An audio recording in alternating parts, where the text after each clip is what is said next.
Vetting committee no mrasebogomfo anani bi woda wa atwe hone dibiri da wa mu pampe won behwe no ma ye ho adwuma Afia Markin ana orobo oye clerk of parliament sombote ni dwumadza original ozamanwosem afrafrem mrasebedwefo bi akasa wo mo se yeto abawie ye amanfo bi kire se oman ne ye wo mo dia enu nti wo mo de mrasha wo mo nsa enu wo mo rewra office awodo wo mo se sade no a ekoso no enye onyumnyamfo a inde yi orbaye oyesoafo wo nkanpompuni mantam no olichirem de mankrofo no kakado akovet na wantoto na no ni sentinto no ntum mbodwuman onte dam kra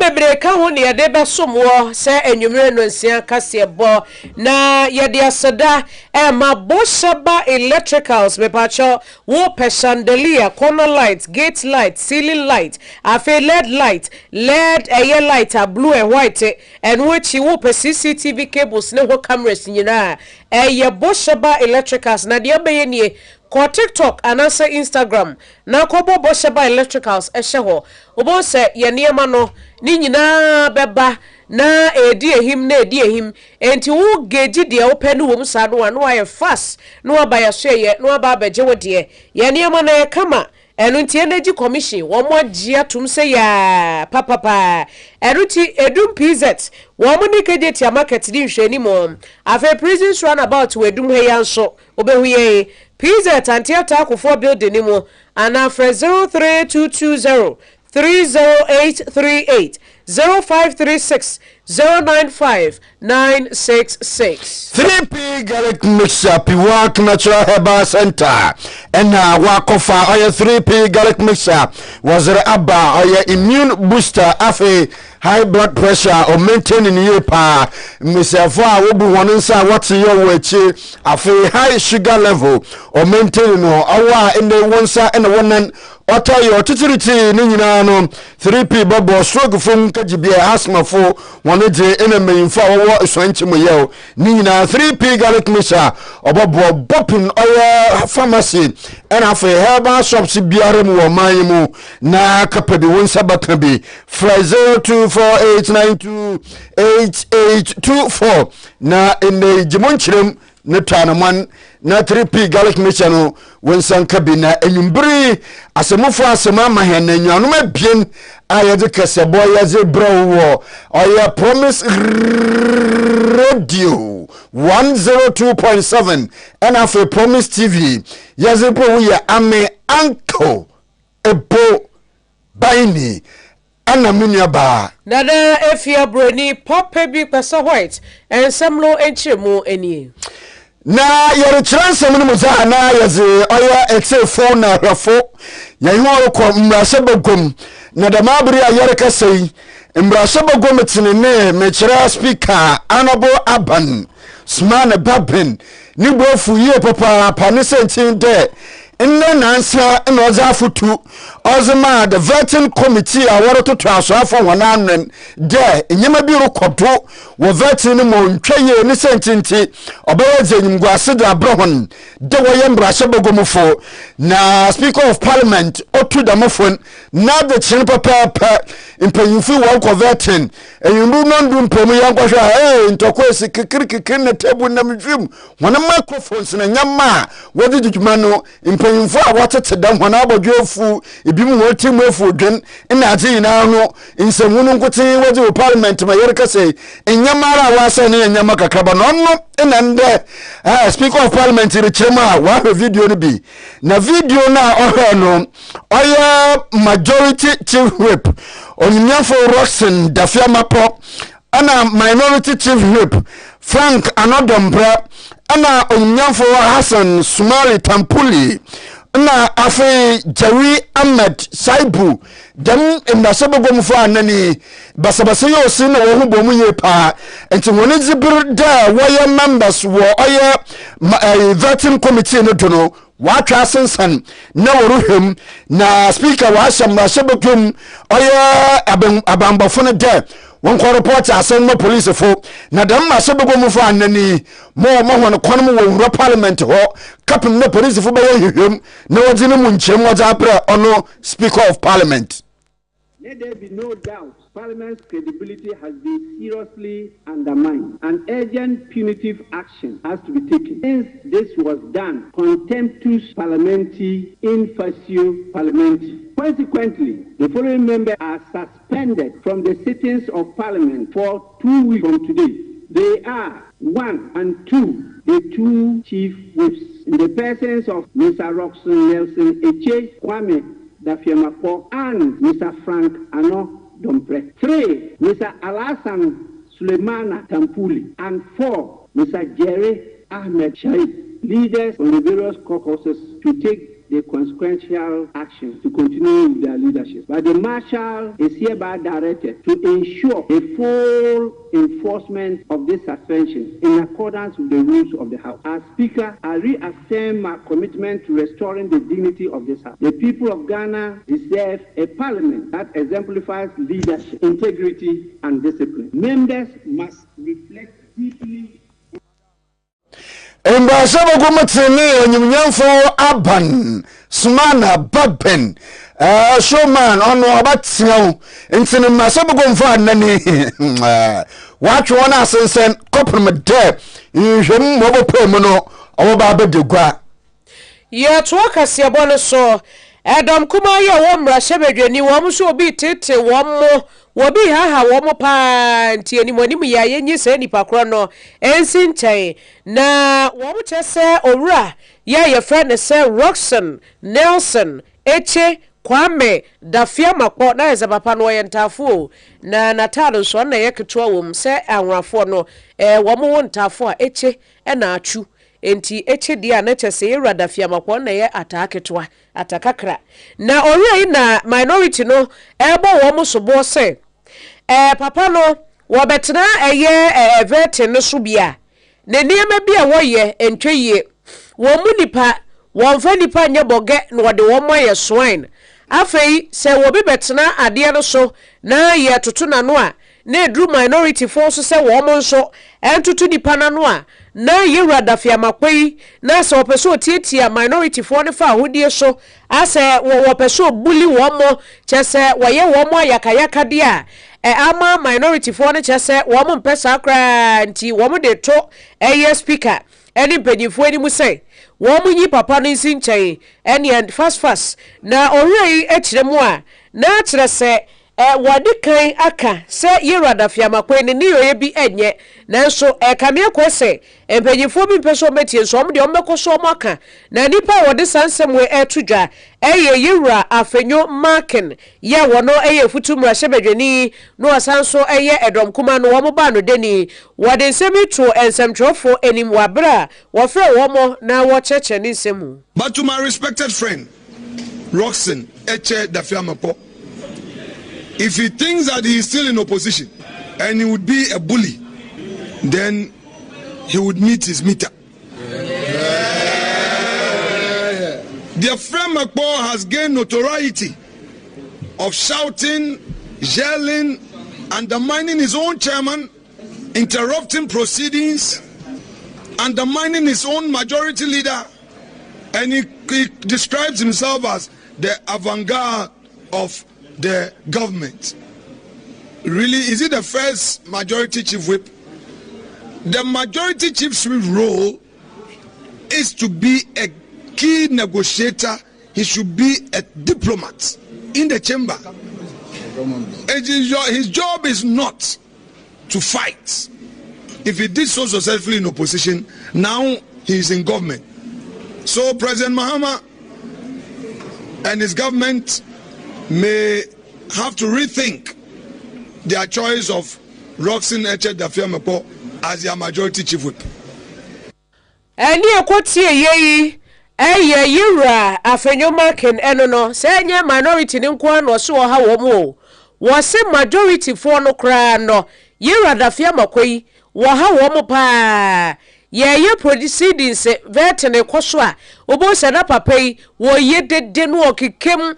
chairman kura bekasa wo ma chairman kasa no ye niema bi atese etuatua wo mo aso ha adwene wo dwumadie no a wo mu die se vetting committee no ntino ye nyini nsi nchen na wakwaya ne ho se champion bi a wode te NDC party ni mo ye rei to asobiem en wo se afi wo ba edom dodo ne so wase wom se wom de wom ye dom kuma wom ye minority nanso wom ho odene se nkota adene no wom ho odene se konkomafo agyan chese wom ye ketewe se de nanso wom ye kokroko pa enti se edom dodo na eye wom adwen se wom de do so enti wom betitia minority ne fa ahodie so a ene wom boa alatalai wom boa kra.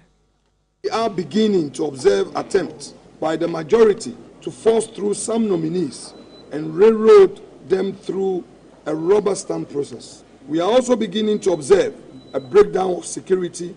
law and order within the precincts of Parliament, and especially last night at the committee room by some NDC thugs. These thugs were hired, organized and brought in to come and intimidate the minority. But let me tell the NDC, we are few, but we are a mighty few. Indeed, this is what led to last night's situation.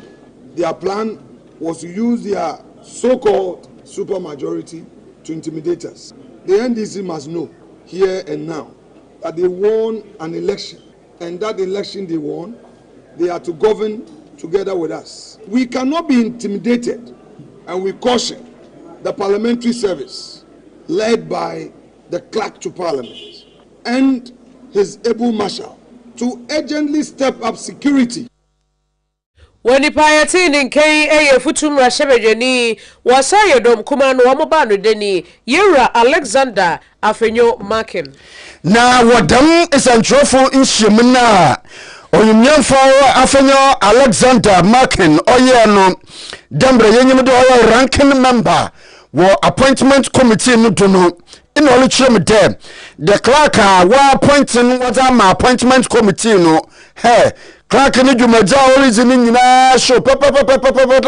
oye wa no ndo oye ndisi ni osane dem anomonuto aya awodo otu na obo amanje bia oye afanu ni nyina no mecha both minority and majority no aya na clerk na akwahye dom dodo no ho achi na wagya oye dom kuma no nti nyama bebre ho a ena nka wopede wo ye fo wona kira oye clerk no oye no or catch na te clerk awo enye oye amanyonyi eresum de oye man ba pa amanyoku biara obobo wafan owo de som na clerk no oye ne te oye ndisini. You don't It's not a way a civil servant should behave. It's a shame on you. You this clerk, it's a shame on you.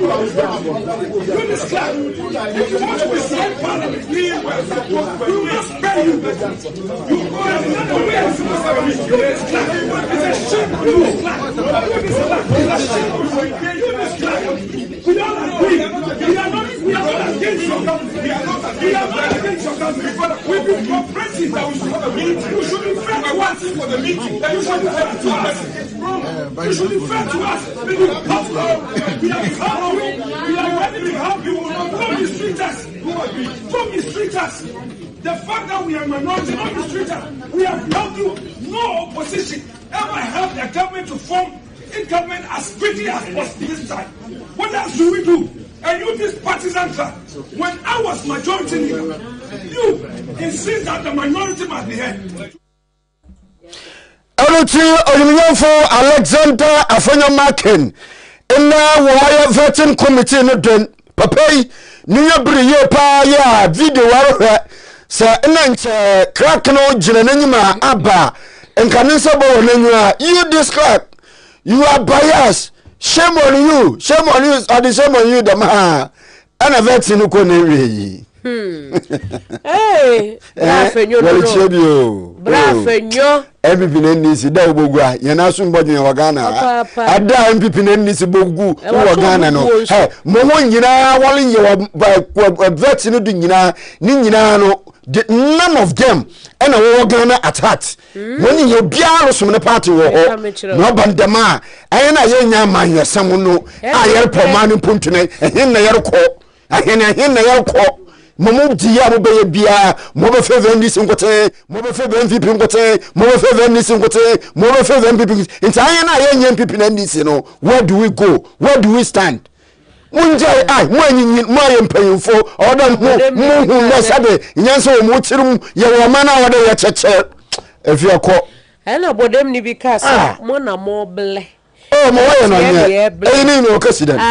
ye ko yenim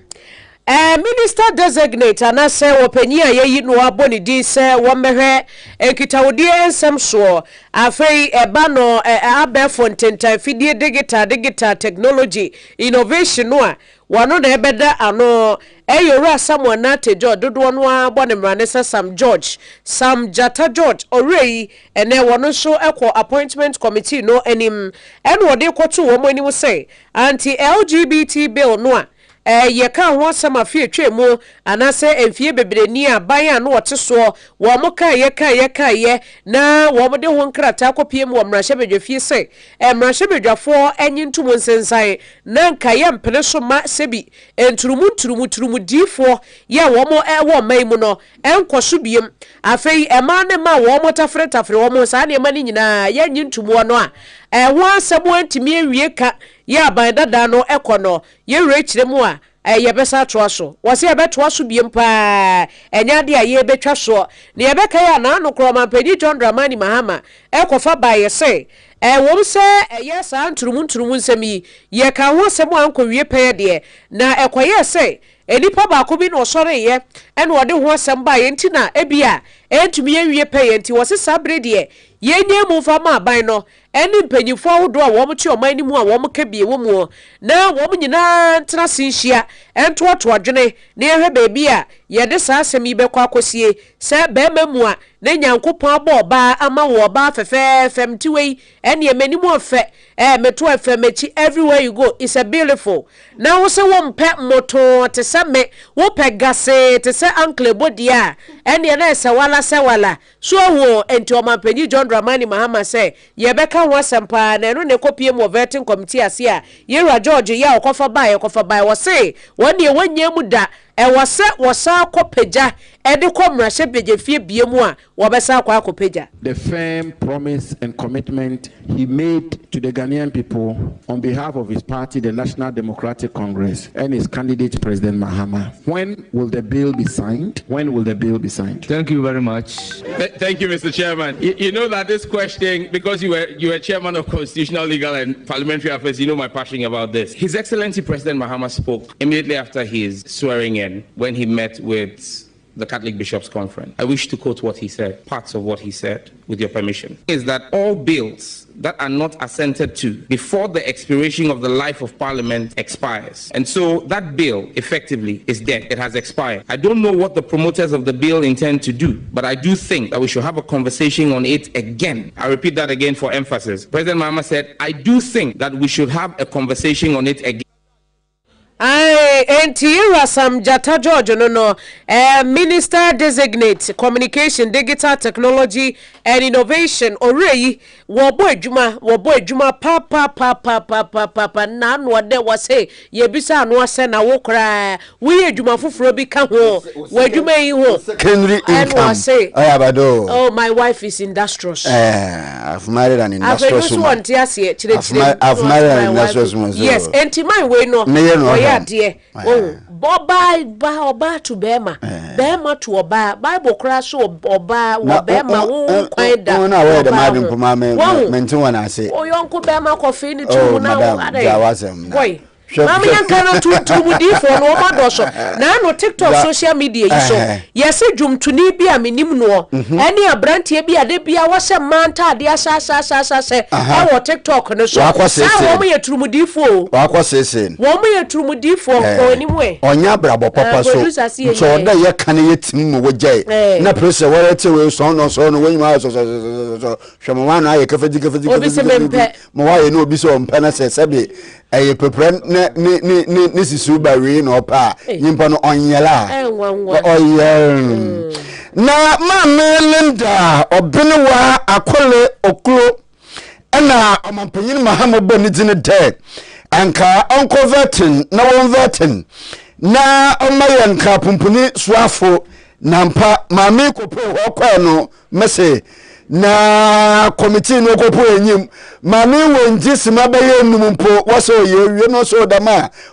onanje wa afaniti edi nwakọ no na mami ni chama de ona machara wan kwachara wo vetting committee no nyim ni tinkwafo bi tintin se wono de ina chara na ledwuma na nkọ babra no so mi hwe mobo mo ho papa na mokọ vetting no na se vetting committee no wayere wo ho na wo pa wo asam inu wo bisa mensam mabudu baye dodna enkamete baye anu ye dwanan bi na mageba ma hwan enti de wo mi se ma asam no no nkyere de ina mo he ina ma abo mo ho papa. Nothing is impossible. Everything is possible. And I believe if I cannot do it, God wouldn't give me this task. So I'll work, and the whole Ghana, the Ghanaians will see that I've worked and I'll deliver. We all know we have challenges in Greater Accra. Security, sanitation, flooding, crime, robbery, what have you. So we know the challenges. I know the challenges in Greater Accra. And exactly that is what I'm going to tackle when I assume office. Mama Linda Obinwa Akwole Okro Nkrapumpuni mantem soafo ena yete nzi na ofonse yiribi mrashebedwani yero akwadwo opon echese na nse ya yakoto abewie ya NDC ba ye no a manfo bi si won party aba ye ne de enti obetie se wo mokọ temahabo wo mokopam adwumefo efiri ho ekwaje office na boso ade betie so wo mokọ angrogo na no angrogo di ya wo mokọ ye ya wo muti anye ye kobo nipa be sensuntu ene wo mowuo wo betie so wo makopie mu office ha adan ya ban na aba enti ye beje office wa boso no ye rei kire se sade no anya de papa na eye ne won se efiri se ye to abawie ye ma sade we hyase besinne ye ntimi nchi nipa betem kura se nipa asemesi we ka ho ena abodefo sem we ekoso ebe den na ade no ento so na wo so obi se o da be na e ba se ye mra no yetimi jurigu saa ye de pesa wa bra emra ne nka hwe enkyere saafo no afi wo se bi se biem se ya batu ya na no yekotu ye hu nsensem collation center yekotu yekokenkan entokwasem ne ho ahwan no eno so akwakosi sei. Number of incidents that have taken place recorded on camera, aired on television. Even in this particular instance, the persons who perpetrated this level of assault are all clear. You can see them. But we are yet to hear of anybody who is being put before the courts or who is being punished for this. And that is the reason for which it is going on. Mr. Speaker, in addition to the leaders' call that we send a resolution to the executive branch, my prayer would be that that resolution includes a request for a proper public inquiry into the conditions under which law and order broke down at quite a number of collation centers. The conditions under which we have seen attacks on public institutions and public offices. The reason, Mr. Speaker, is that if we don't do this, a subtle message has been sent to every contestant in the 2028 elections. Let's be very honest. If we don't deal with this thing and nip it in the bud, a subtle message has been sent to every contestant in the 2028 elections. Yera okwadwo pankroma waye ofonse yiribi mrashebedwani ena otisa wakasa no na owie ya pe ena abra asebu kwa mankese mrashebedwani feles kwachi ofosu ene wonne kasa ema ban no enso se hwe na ye ka wo be ka we monso de boy openi kire se sa lawlessness no a we papa ye friend se kwadwo pankroma se nkrofo edi bone nkrofo sese niema nkrofo de emra hye wo monsa edi bone a wo kase NDC for ne bae na abasa no so oboa MPP for penso nkrofo ye nyambransam die nyambransam ye niema na entwe ye MPP abaye ntumi anka hwe ye de na mo ba beka monka manu ntumu kura. Is the cause of these problems is that for us we have done relatively well in the management of our elections. At the very least, we've had 4 peaceful transfers of power. So we have got that right. What we have failed to do is to get the immediate post-elections period processes right. It does appear that right after elections, right after the winner is declared, Ani akwati eye ora Felix kwati ofosu ya wo ye mrashe bedwani ema wo monfo ya wo mo ewo ebura sebu kwa mankese na wosan ye sofo wo hwe enkitawodi nsem so ema abanya wote so yi yo to KaseƐ ne da na ye producers wo ha no ba kro kan wonye kra oriteti ye fa hodedo na yenko oye otumfo ne asen hin na kache nana yaw okoko in the day ono so kofa nkrata dambra batu komisan obo ekono tumne de obiara wodope de oba ye council of oya state no onkofa na bosumia datchina yerbasa asei meche February nda atodo dubia ko asantefo asantie baka na dukwer wo oya asantimantem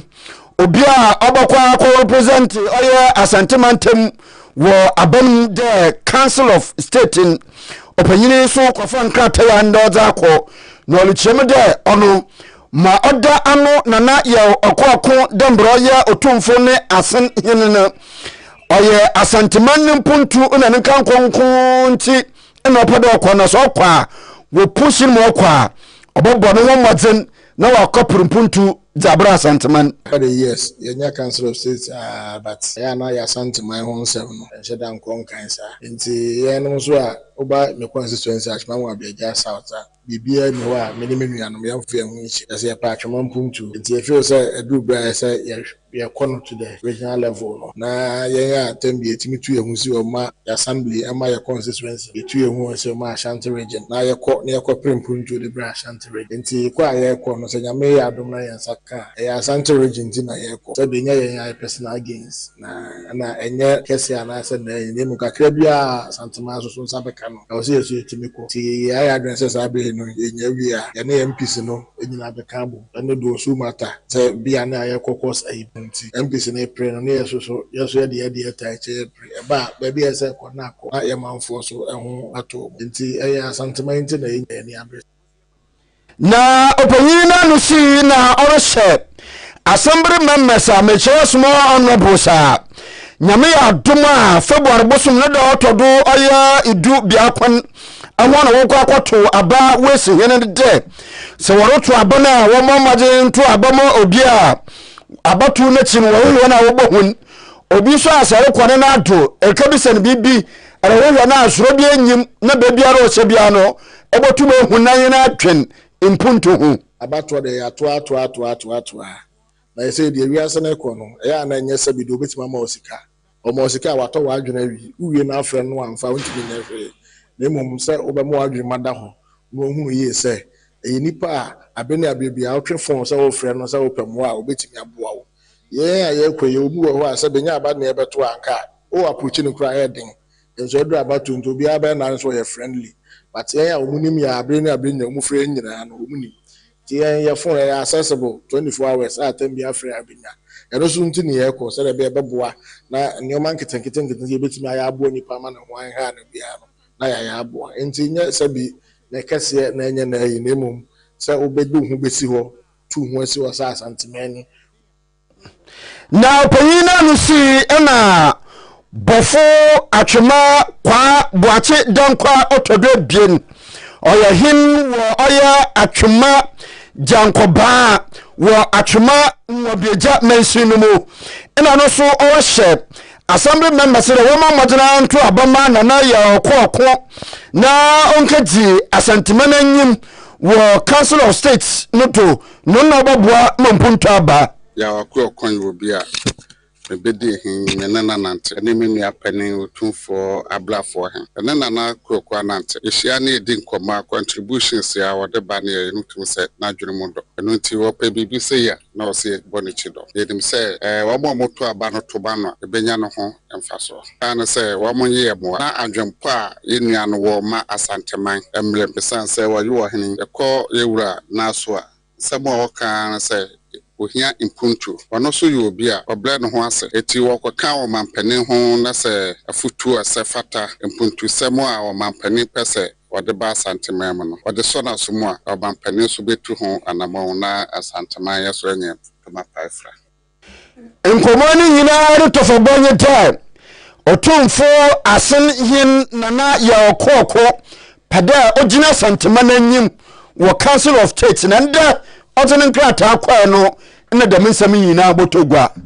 Wabampeni John Dramani Mahama se na baimu de wo ma appointee bia enkoye mining anase galamsey tieni yo small scale mining anase galamsey wa bekwa koye bie ya empenyefo beche wo no emra no ene obedi papapa wase galamsey asai wo man no asai yensuo yenuane yemfudie asai niema bebre yakwo ntokwa bepem ne yentimi nkunwie ye elunti ya ne etatete se ahimfu bi ka ho emrahye bedwafo bi ka ho asofo bi ka ho no se wono na pansu ide wo ye sofo wo ye mrahye bedwani wo ye appointee bi na do wo kwahye galamsey ho anase small scale mining ho a wone wo de ebeyere pa no re ide ato anase mampanyi ide ato eye wo sofo a wo hwe yensa se ene emu ododode so eno eti wo de ato sofo a wo hwe efisem so afei abanlo ya panyini ene sofo a wo hwe atentene ne ensam so wode ato saa asofo ye ni mu se wo mu chi se obi ye bibi saa wo mu fo ho asem wo mu nya hwehwemu emfamra na ye ntwe se nipa na so As Minister for Lands and Natural Resources, you'll be charged with the duty of safeguarding the environment from marauding galamseyers and managing our natural resources effectively. Let me take this opportunity to state that it shall be the policy of this government to ban the issuance of leases for mining in all forest reserves. We shall also move promptly to revoke all leases issued for the same purpose under the previous government.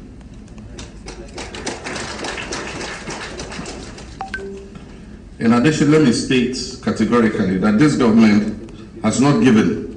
any person or group of persons any authority to carry out any form of mining in these forest reserves as recently reported.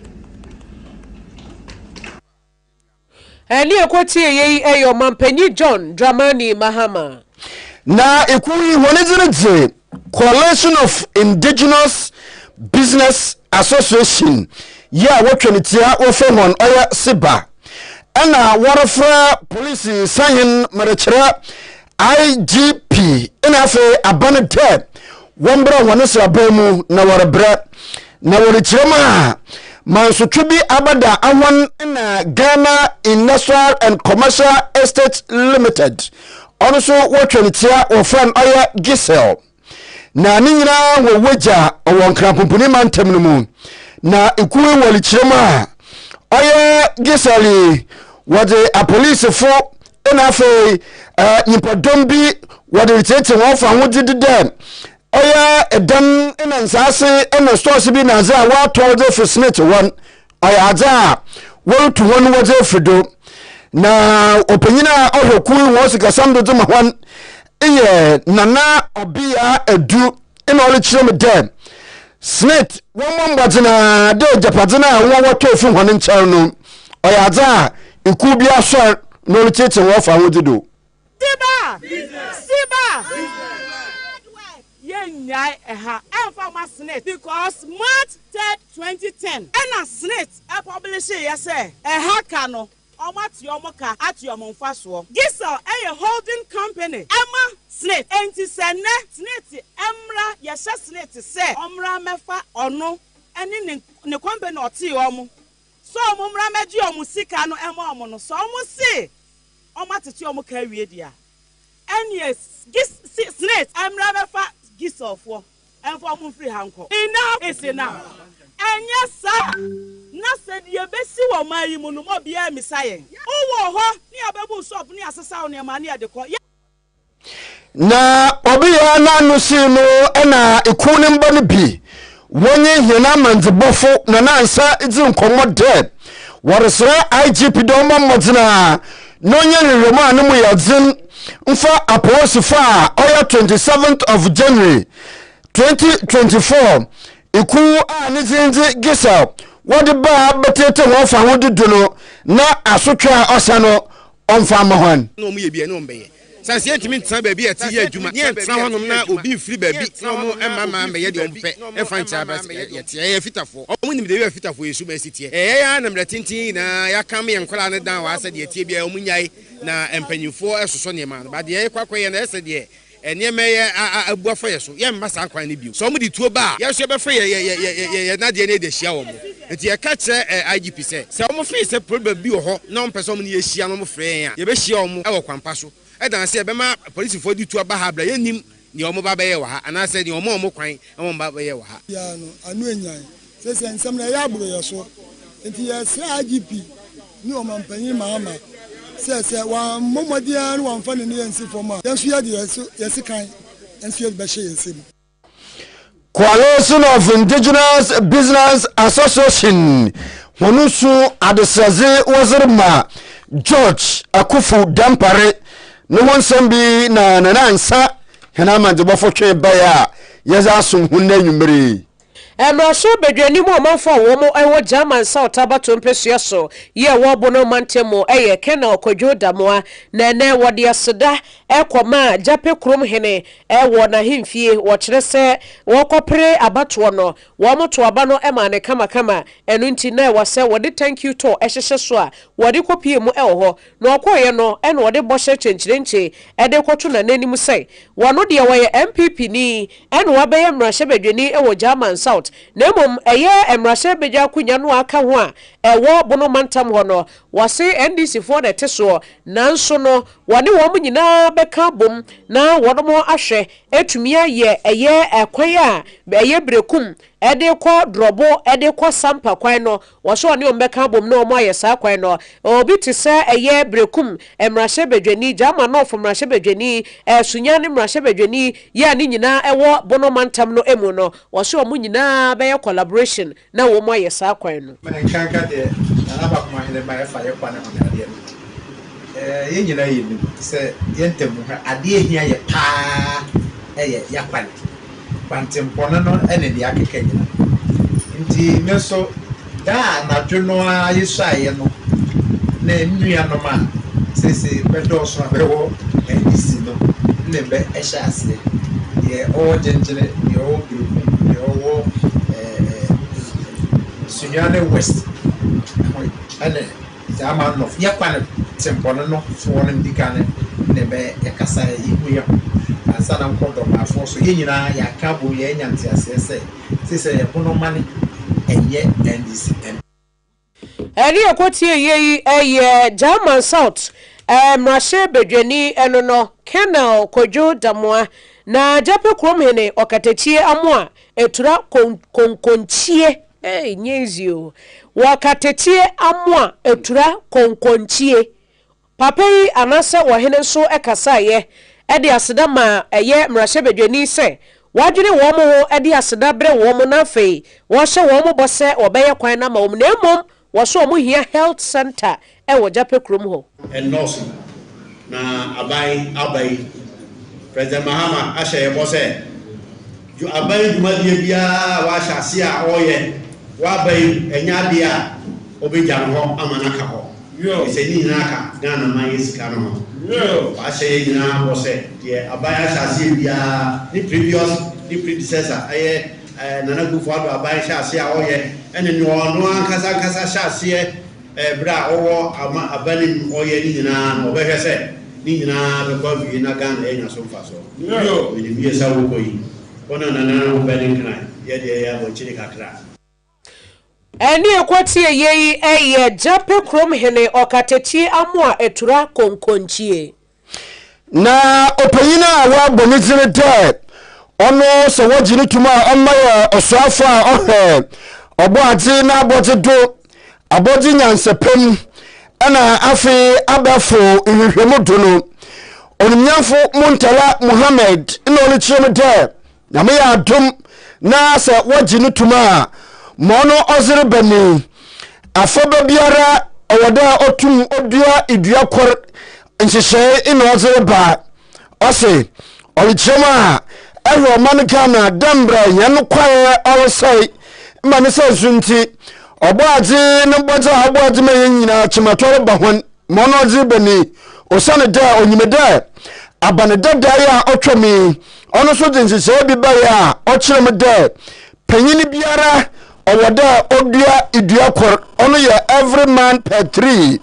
but ono so de babayi abaka wonye every child per 3 policy intini nyina le bobua ema ende yan kwa ibretu awase no yashemudin. If care is not taken, Ghana will be swallowed up by the Sahel. And you go into that ministry, what measures are you going to put in place to grow our forests? Thank you, Mr. Chairman. I do know that there was a policy of planting trees in this country, I guess by the Ministry of... the Ministry of Lands and Natural Resources. I was surprised that MESTI was not involved in that. And I was surprised also that if you look at the Interministerial Committee on Galamsey, Ministry of Environment, Science and Technology is not a member. The reason why Galamsey and the destruction of the environment is an issue because it affects the environment. So if you have a committee that is to see to it that we stem the tide, I think that the Ministry of Environment should play the leading role in terms of that. Now, I think we can have every child per tree policy, every child. And you know, children are engaged in competition and they love that. So if you have a policy that every child should have plant a tree and nurture that tree, it is tailored into... Enti oyefo Muntala Muhammad enti no so de nezeba afoba biara nti Ghana mfoma mo wodin dia eko skwara wudi agitao enu na skwase yemro enti oyefo Muntala Muhammad efiawo yenko Yobenim Shebedeni Emma for Womo Ewo Jabe Abaton Pesua so Honorable Francis Owusu Chao na wadisika esombo 10,000 Ghana cedis kane 100 million afei cement no bag makoma akwaduonum 50 enwechi wade 20 packets of roofing sheets edi aka home na odi akokoma womanfo a womo ewo Jabe Abaton Pesua so titiriwo ene wono kuro baako emu na ni nyina ne se yese ahemro numa dumasafo na anu nsuo brani bi toye ma enframa efaye tutu wono bon chance nyina ebi adan kura dirigu ya bebi a wombeda no na ye asem enu ntimra Shebedweni kire se wo yankoda no da enti abasa wase wotumi eboa womo enu echi nso wode asede ma womo se ye kwoto aba ye dwabefo egina so eto aba ema no kama ne waba ba ye mra Shebedweni de be ka kire kromafo nsisi no edipa na atọrọnche atọ ọmụ no mesere se aba no yemfama wom no ọmụ ho no enha wom efise ọmụ na ise no ọmakọ hihiem enye se ebi aba no yebema na begu ho no mache aba no nipa bi beji atena so aba no nipa bi wonso mba be te se no onya adwen nti no ebi awode wonka ho yemfama sa nipa no mu nyina no entimnya aka mfa en support ade a ọmụ ye no na mi se emre we ni mo no so no de bitima ye bio so de aba bebo akuro no so ba de baba be no separate ti meda empedifo ayi no mu shi hanyi na ase na empedifo nso bi shi a mo so sa aba de aseda ebro ma ba mo to ma ye MPP aban ne osu echa Eli ogoti yeyi Jabe mra Shebedweni Honorable Francis Owusu Echao na Honorable Japan Andrews assemblyman ewo ahimronum edumasa electoral area wanonso waji sikana no so Honorable waya de pa ne dase na so amaso sikemu nso no ne wo se mefa nkoye no eno na mede kwa akoye ebi mfa mfichire bebia na 23 January asam kase to ye nyina na se anwumre bese no nine ene su kese bi to ya dance bebre amanfo dance bebre pepaye in fact me do baby na more than my pa ni more than my because ene amena mo kase bebre ededa baby an sorry ene kwasere o my dey amanfo bebre ekogugu ho nti yama Honorable MP asote sato renche ma to ye ni ama ne hye yembo se obeba no aba beboa ye nti ye ne dey a ye kase and Honorable de enchase packet 20 de cement 50 bucks de sika poly 100 million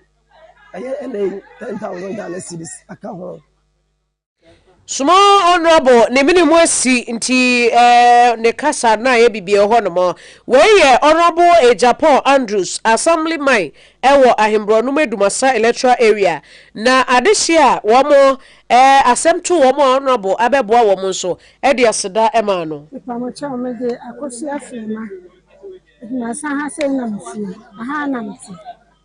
na enso na ya eto na frama ya fa ne anya asam ketwa frama ne di chinhia na be paja adan ankuno anya asam ketwa eti da wonderful so obaboy na ne kana se papa amihia ne pa mana djuma wa ye anya nkoso nti meto ame pompa ye man say ne bi ensuo betatem nti ye di awreho na sensam ha ye ne ani daso ti anope ne etinka se anabo osu echa waso oba ti ye mehia no ani ekwotie yeyi eye wo manfo ye wo mo ewo Ahembro no Medumasa ya na no nsuo to ye tutu wo mo adan anase wo mo chance dan no mo kasa ye yewa afefoforo biara Promise Broadcasting Limited yanye insora ho jiduma dambre afi biara semtipo asafo no wayi na obo no wo yenhye kapembra afi no bokɔ na wiyi ntini yeru afi mu busum ye odikan no do otodo awotwe no yekuda ne yefu ase na yeyin so bebre na ejiji nkomo yakɔ Assemblies of God, Roman Catholic, Methodist, Pentecost nso bebre na yin wona ejiji nkomo na nda be bia yere kɔni yenye Reverend Enoch Mensa Bonsu oye oda asafane zinzi Christ Mediation Ministry International Afia branch yele bezin komo na asafuno 2025 asante power wa fat wo do te 2025 my year of thanksgiving. Reverend, good evening.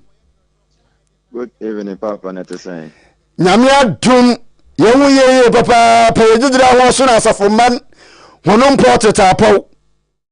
Yesu adom obiara ne ho ye papa se Ewade ti ase do bia ho ye. Reverend Wadaruma, the year 2025, my year of thanksgiving. Reverend Yechemedan. Papa yaka andika medical chia promise etiefo ne ahwefo nyinara na machia masafo mu titru misofo panyin Bishop Dr. Paku Sapon. Awo akwanya odi ama me se asafo no nkra bata wo asuofia menye ohwefo enso eho. Na machia me se 2025 our year of thanksgiving no aye ade se o kan tro na onyankopon se ade nyinara mu no yemfa aseda ematwe de ampo onyankopon na mfia hodo a atwetwa mu no dodo na na ekwa asori a na yesra ruade se omye kwan we woye djuma ho waware mu yesikasem mu enema hodo pii na ebusa ruade tina ehu abenya se yewura afoforo mu no na esefata se yenso yede asedan ne yayi ematwe de ampo onyankopon wo na yem yensa wo de ato yenso enti ohwe David Jom oha enem yensa baako ede koka enan na wase me Christ Erade na mimu ade nyina nhyɛ ne de kronkron oto aso mi no wase me Christ Erade na ma owin fi ne ne yemapa ene ne sida wo de sida wo nti oto aso de onyankopon aye awo yembura mu no ana ye kai de Erade nyankopon aye amaye se eso yeni na eyemfe eyanhohoafo a se impo wode yenkwa ache yen yene yabusua yene yenadofo yakoni abedi mu yen different yen fiba mu enti afi 2025 ndi de si wo se afi we no eye aseda ede mache de ampo nyankopon wona yemu yensa ode ato yene yabusua ene yenasafo no so. Reverend yada asina nchemti Reverend yenyimde sa yareda ase wo bibi hoja yareka do bia sa na chede ma yenya finyimpo hon anampo ma yeje sinyenya da nyame na adum watuma abemu amanya na yada ase na da oji bibi esi na nya do besi da mabre afi otwem na besi da mabre da manyisu ade ho no ombo mu mfa manen obotuma je na aka de nyame manen sa ban mu no oyedenze ne ho gidam fimi mu na oda nyame ase no question papa sɛ obi wɔ no ma sɛ biribi nsi na kwama na sɛ da dodoɔ ne yɛtaa kan sɛ na ɛyɛ den ma nipa ne sɛ obenya nyinasoɔ bi na ɔde ada Awurade ase nanso ade kɛse baako ne sɛ yɛntwɛn ma Awurade nyɛ biribi foforɔ na ade kɛse bi ma mpo nkwa a Onyankopɔn de akyɛ yɛn ɛsom mo kyɛn honam nneɛma a bɛka na brɔfo kasɛm sɛ material things no ɛyɛ sɛ Awurade bɛma honam nneɛma bi sɛ bi a wakwantusɛm bi sɛ bi a wadwumasɛm ɛyɛ ne nyinaa boa ano ɛma ne wie pɛ metumi de asɛdam na Awurade nanso ade titiri kɛseɛ paa ɛyɛ nkwa a Awurade Nyankopɔn de akyɛ yɛn ɛnyɛm yi de ɛnyɛm ahohoahoa da sɛ obi nkwa afiri ne nsa na mede ka sɛ obi wu afie twa mu no afi mpo a yɛwura mu yi ɛnnɛ akametuma aka sɛ nnɛ ne da baako na bosom yɛ akɔ awieɛ obi awu nanso sɛ Onyankopɔn ama da kopo ato a ɛyɛ sɛ ɛyɛ adenya kɛseɛ sɛ ɛgyina so mpo de aseda kɛseɛ ma Awurade ɛno nti nyɛ kyinkyina sɛ bi a Awurade ama kɔ awoɔ so aba nyɛ kyinkyina sɛ bi a mepa akwantu Awurade ama me nsa aka na mmom mpo nkwa kɛkɛ kuti ɛsɔmbɔ ma yɛtumi gyina so de aseda ɛma ɔba de Nyankopɔn papa Roland yi yɛde gyina asafo no mu hɔ no yɛnyɛ asafo man acha na dɛ yɛziriboi pado aka yɛ soma a yɛde two afofor yɛde ba potokase yɛbɛka evangelism no kwasɛm sɛ ɛnyɛ asafo no mu nko ane yɛde gyina na ne asafo man nko ade aseda ma Awurade